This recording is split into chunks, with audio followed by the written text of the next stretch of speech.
What should I pick? This means that an old book, and it's mathematics.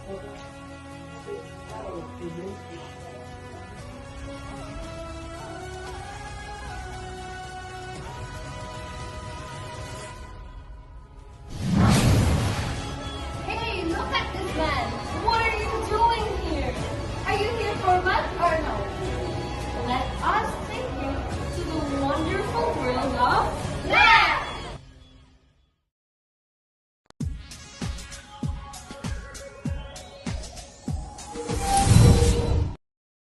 So, for our example here, we have the second difference, the long. So, our example here is of 7, 20, 39, 64, and 95. So, in order to get the second difference, we're going to first find what is the difference between all of them. So, in order to get 7 to 20, you have to add 13. 20 to 39, you have to add 19. 64, 39 to 64 is 25, and 64 to 95 is 21. And these now, you have to figure out the difference as well.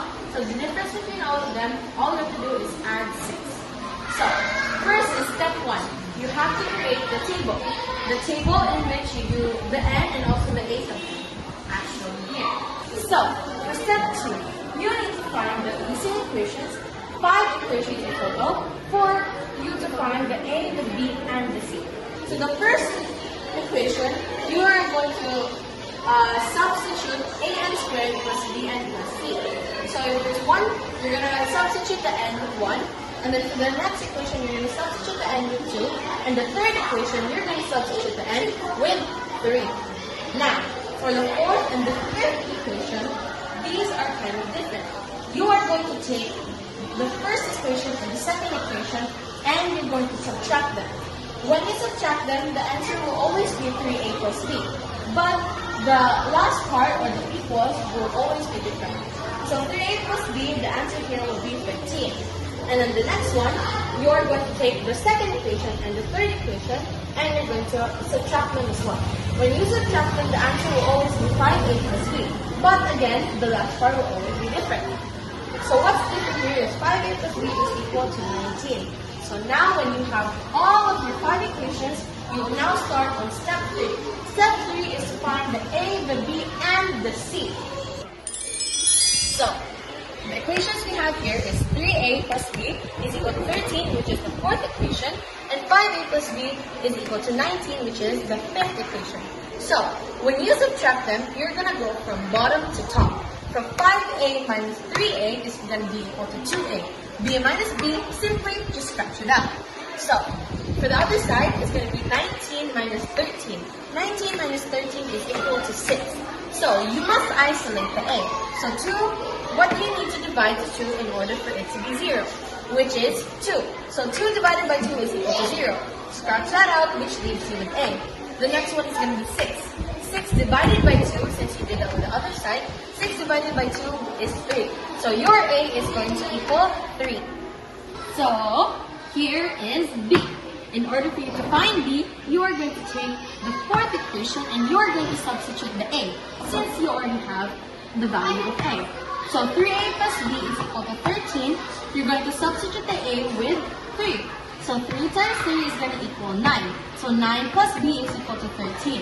You are going to put the a and transpose it to the other side. So 9 transpose to the other side will be negative 9. So b is equal to 13 minus 9. 13 minus 9 is 4. So, the value of b is 4. Hey, where'd you go? Oh, you're up there. So, in order for you to get the value of c, you're going to take the first equation, which is a plus b plus c is equal to 7. You're going to substitute the a and the b considering you have their values already. So, a substitute to 3 and b substitute to 4, which leaves you with 3 plus 4 plus c is equal to 7. So, you're going to combine 3 and 4, which is 3 plus 4 is equal to 7, which leaves you with 7 plus c is equal to 7. Now, you're going to want to isolate the c, which means you're going to transpose 7 all the way to the other side. So, you're going to isolate c, is going to become c is equal to 7 minus 7. 7 minus 7 is simply 0. So, the value of c is equal to 0. Hey, how'd you get there? So, now you're going to do step 4. You're going to take all the values of the A, the B, and the C, and you're going to substitute your equation with them. So, which gives us A sub n is equal to 3n squared plus 4n, because our C is equal to 0. So, you're going to use that in order for you to get to step 5. So now, moving on to step 5. So step 5, you're going to take the equation from step 4 and use it in order for you to find the set of numbers that coordinate with the original set. So, you're going to take the equation and you're going to substitute it with A sub 1, A sub 2, A sub 3, so on and so forth. And now, once you get your final set of numbers, if it matches with the original set, then we'll know all of your numbers are correct. So, now that we've discussed the long version, let's now discuss the short version. So how do we do the short version? The same example, 7, 20, 39, 64, and 95. We're going to find the second difference, which is 6, and we're going to take that 6, so it becomes 6 divided with 2, which becomes 3. So our first term, the A, is 3. Next, for our B, we are going to find B by taking the original set of numbers, which is 7, 20, 39, 64, and 95, and using our formula, an squared. Now, since we have our A is 3, so our formula is 3n squared. Now, 1 squared times 3 is going to become 3. And 2 squared times 3 is going to become 12. So on and so forth. And once we get that answer, we're going to come up with 7 minus 3, 20 minus 12, 39 minus 27, so on and so forth. So now we're going to subtract all of them. So 7 minus 3 is equal to 4. 20 minus 12 is equal to 8. 39 minus 27 is equal to 12. 64 minus 48 is equal to 16. And lastly, 95 minus 75 is equal to 20. Now, we are going to find the common difference between the answers. So, the common difference between 4, 8, 12, 16, and 20 is quite obviously 4. So, now we're going to write 4 here. So, now that we have our answer, we're going to figure out our B. Our B is the difference. So, the difference here is 4, meaning our B is 4. And lastly, we are going to find our C. So, finding our C, we're going to take the first term of the answers here, which is 4. So we're going to copy that, and we're going to minus it with the B. So B is 4. So minus 4. 4 minus 4 is simply 0. So if there's 0 in our equation, we're just not going to write anything. So A sub n is equal to our A, which is 3. So an squared, which is 3n squared, plus our B, which is 4, plus 4n. Which leads us to the last step, which is checking. So when checking, all we have to do is substitute our n with A sub 1, A sub 2, so on and so forth. And if our answer becomes the original set of numbers, then that's it.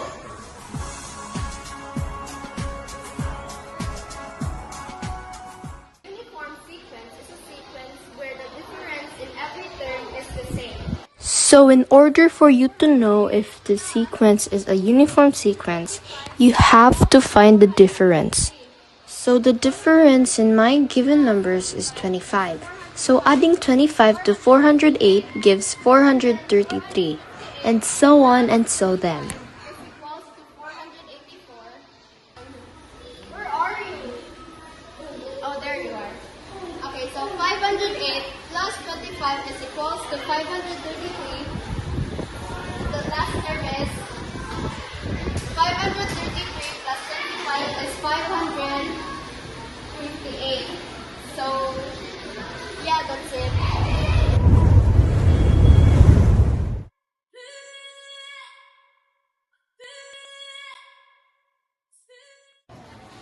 So next is a growing pattern. A growing pattern is when the numbers in a sequence get bigger each step, following a rule that causes the values to increase. Let's look at the sequence 21, 24, 29, 36. First, we figure out how much the numbers are increasing by. From 21 to 24, we add 3. Then from 24 to 29, we add 5. From 29 to 36, we add 7. To find the next numbers, we continue the pattern. Add 9 to 36, which give us 45. This is called a growing pattern because the amount we add keeps growing, specifically by 2 each time. then add 11 to 45, which gives 56, and finally add 13 to 56, which gives 69. So the next three terms in the pattern are 45, 56, and 69. So the next is alternating pattern. An alternating pattern is when a sequence of numbers changes by switching between two rows repeatedly. For example, in the sequence 105, 107, 214, 216, we can see that it's not following just one consistent operation. First, we add 2 to get 105 to get 107. Then instead of adding again, we multiply 107 by 2 to get 214. After that, we turn to adding 2, so 214 plus 2 gives us 216. The pattern here is clear. We alternate between adding 2 and multiplying 2. To continue the sequence, we multiply 216 by 2 to get 432. Then add 2 to get 434 and multiply again by 2 to get 868. So the full sequence becomes 105, 107, 214, 216, 432, 434, and 438.